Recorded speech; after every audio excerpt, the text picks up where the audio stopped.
Hey everyone, Shaun Stevenson here, author of the Throne series, helping you find your next retro read. And it is Halloween season around here, spooky season, and it's also a good time to read some Goosebumps. And I actually read a great Halloween Goosebumps book that I didn't actually know was a Halloween Goosebumps book until I picked it up and was looking at the back and thought, oh, wait a minute. This is like all about Halloween. What book am I talking about? I'm talking about Still More Tales to Give You Goosebumps, number 4 in the Tales to Give You Goosebumps series by R.L. Stine. Each one of these Tales to Give You Goosebumps books has 10 short stories in it that are all, goosebumpsy type stories, complete with great characters, great twists, and dare I say, some of the best storytelling in Goosebumps? I know! I was sitting there thinking, reading this, R.L. Stine, are you a short story writer? Because these were excellent. Now, I love spooky short stories. I love reading different collections of spooky short stories like the Tales from the Haunted Mansion series from Disney. And Anthony Horowitz, author of the Alex Rider series, also has a whole series of short stories in books called Bloody Horowitz, where it's horror stories from Anthony Horowitz. They're so excellent. And also J.B. Stamper, if you want to go a little classic, with the Tales from the Midnight Hour series. J.B. Stamper is another great one who has some great short stories that are all spooky. So I love a good spooky short story collection. So I was super excited to give this a try. I actually have not read any of the Goosebumps Tales to Give You Goosebumps books. I only have read one short story, the Mummy one, because I was looking at all the different Mummy books that there were before the third House of Shivers book came out, which is all about the Night of the Living Mummy. So I wanted to read a lot of the Mummy stuff before I read that book, so I would have kind of an idea of where R.L. Stine has been with mummies. So I read that short story. That one's not in this one. This has 10 short stories in it, and they're almost all centered around Halloween. So this makes it the perfect time of year to dive into this. So we're going to do things a little differently for this review. I'm going to rank the 10 stories from my least favorite to my most favorite and give you just a tiny, no spoiler synopsis of each one. So that way you can decide, is this something you want to go for? And I'll just tell you, this is a great Halloween read. If you just want some short, fun Halloween stories that from the Goosebumps world, Still More Tales to Give You Goosebumps is an excellent choice. I do not think you can go wrong. And I'll give my ranking of the book as a whole at the very end. I will say these are pretty strong stories, except for one, which I do have some issues with, and we will talk about it. So here we go, ranking all 10 of the short stories in Still More Tales to Give You Goosebumps. So coming in at number 10, my least favorite story in this book is called An Old Story. And mainly because this story's a little weird and a little problematic. This isn't a story that was turned into an episode of the TV show, and I do remember that episode. But it's a little odd because this one is about two boys who suddenly find this Aunt Dahlia, who has shown up at their house to watch them, and some odd sort of creepy things go down that I just did not personally like as a storyline. In fact, after just reading The Haunted Mask 2, I thought, oh, this is weirdly similar to that. I don't really love this storyline. I don't like what's going on with it. It just, for me, I think it's one of those stories that sounds like a good idea on paper, no pun intended, but when you start to think about it, it has some kind of icky implications that I don't love. So for me, that one is number 10. I did not like it very much at all. Coming in at number 9 was a story called The Scarecrow. This one features these 3 friends, Scott, Darlene, and Melanie, who one day find this scarecrow in someone's front yard. And on the scarecrow are different things that each one of them actually is really wanted. They've seen them in stores like gloves, a scarf, a hat, and they've all said like, oh, I really would love to have that hat or that scarf or those gloves. And the scarecrow starts to be an obsession for them. This was a great story. I don't want to say anything else about it. It was a great story up until the twist. The twist ending was so much of a letdown. I just did not like the ending of this one at all. Otherwise, it was so excellent. And I kept coming up with so many different possibilities, thinking, oh, maybe it's this, or maybe it's this, or maybe it's this. And what it ended up being was just honestly kind of dumb, in my opinion. So that's why this one's at number 9 for me. Then coming in at number 8 it wasn't bad, but it was just not my favorite, was a short story called Bats About Bats. And in this short story, you have two friends, Liz and Suzanne, who meet this new girl in town named Dory. And when they meet Dory, they soon learn that she is obsessed, like obsessed with bats. Why? You have to read to find out. And it was interesting. I kind of saw where it was going. I thought, oh, I know where this is headed. And I didn't really love it, but it wasn't the worst story. And it has some great moments where you are wondering what exactly is going on. And then, yeah, confirmed. That's what I thought. But it was still a fun little story. So that's why it's at number 8. Then coming in at number 7 is an alien story, which I did find kind of interesting because R.L. Stine doesn't always do stuff with aliens. It's a little more rare when he does alien stuff.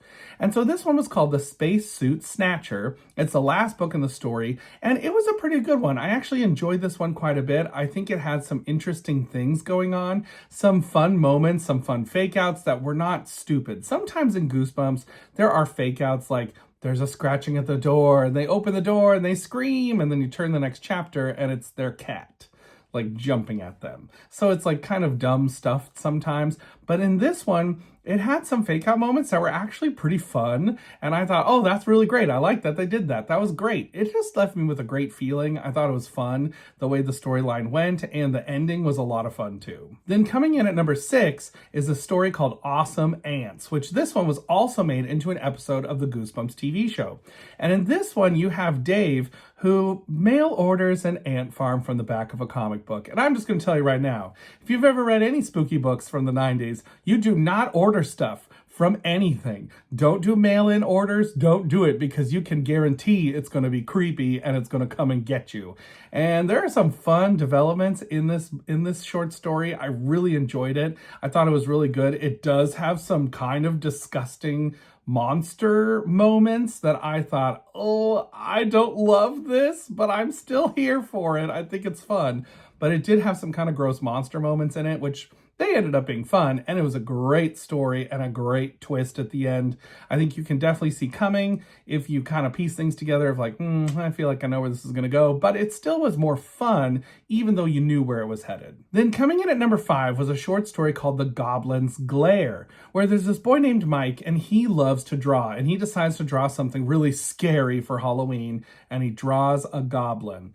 And I don't really want to say more about it because this one to me was actually one of the creepiest ones. It had the creepiest ending and I really loved it. It was so much fun. It has a great Halloween vibe. It's like trick-or-treating time. It's all the good things you want, and it has some really great moments. I don't even want to describe those moments because I don't want any spoilers for you, but it was a lot of fun. There actually is a Fright Time novella. Now, Fright Time is a series that has a bunch of like 3 novellas in each one in the whole series.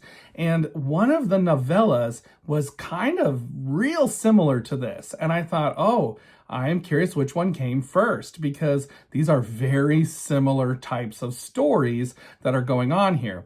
The novella in Fright Time, I think, is actually not as well written as this one is. R.L. Stine really nails it in this one with suspense, nails it with the characters, the way he sets things up, kind of leads you down a path you're not expecting, and then some things happen that you're thinking, oh, okay, that's all it was.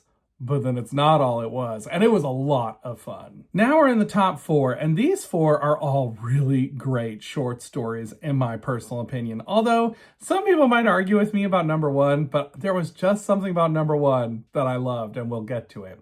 Coming in at number 4 was a short story called The Wish, and The Wish is a great Twilight Zone kind of short story. This one really reminded me of some Twilight Zone episodes. It has that kind of a feel to it, where it's kind of like a disturbing thing that takes place in the world.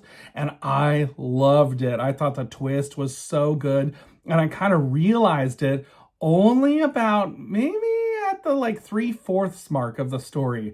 I realized, oh, that's what's happening. And I was thinking, that's so genius. Such a great idea. And so I really liked it quite a bit because I thought it was a great twist, has a great moment or two here at the end, and it has some good buildup that leads you to think, oh yeah, that's why this wish is made and why things turn out the way they do.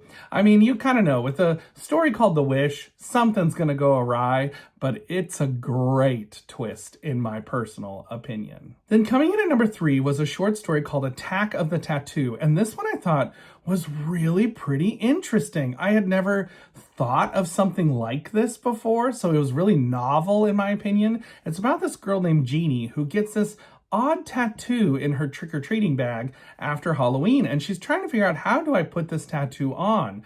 Because it's not going on like a normal, those stick tattoos, especially in the 90s, they were super, super popular. They're still popular today, but in the 90s, those little stick-on tattoos were king. They were amazing. Everyone loved them. And so this girl's trying to figure out, how do I get this tattoo on? And when she does figure it out, which I thought was very clever, and then what happens with the tattoo, I thought was also terrifying. Such a great idea. And then the ending of this one, like how she's kind of quote unquote gets out of it, but there's a twist. I really liked all that too. The ending twist was great. I loved it so much. I thought it was really fun. It has a great action sequence at the end that I thought was great. That was so suspenseful.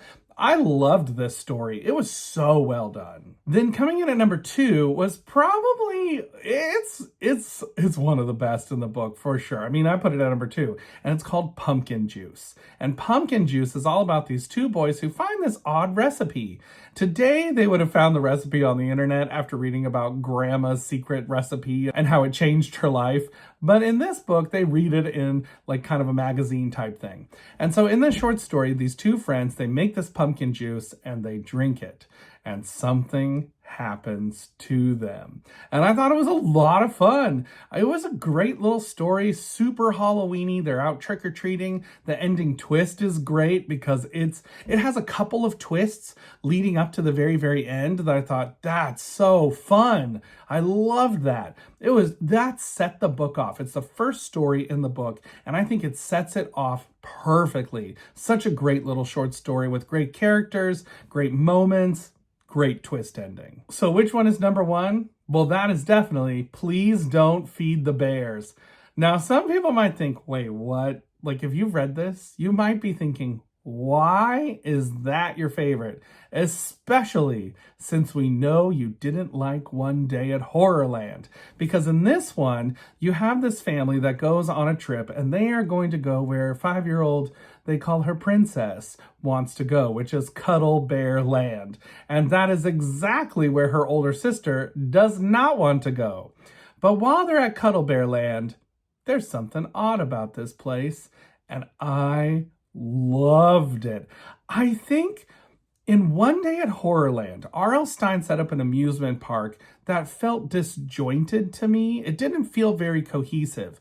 This felt so cohesive and so it could be like a real sort of theme park based on the theming and the way that it's set up.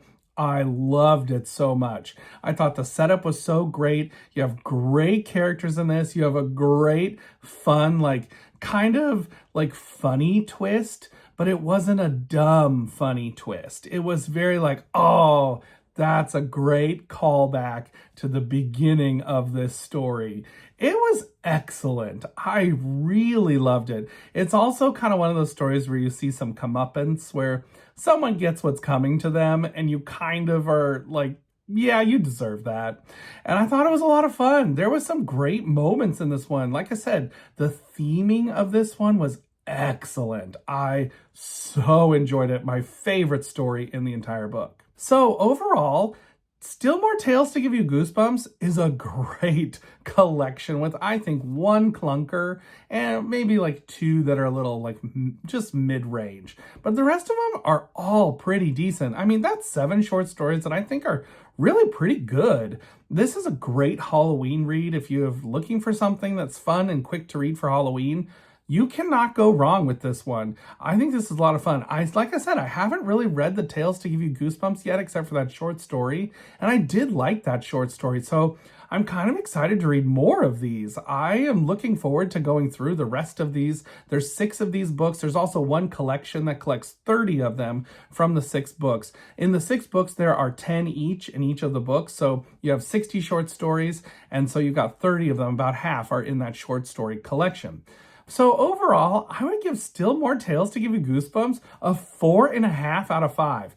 I really liked these short stories. It could be the time of year, it's Halloween time, it's pumpkin season, all the stuff, and this had brought all those vibes right to the page. So that could be part of the factor of why I like this one so much, but I really, really enjoyed it. This is definitely one to check out for sure. So until next time, everybody, keep reading. Bye.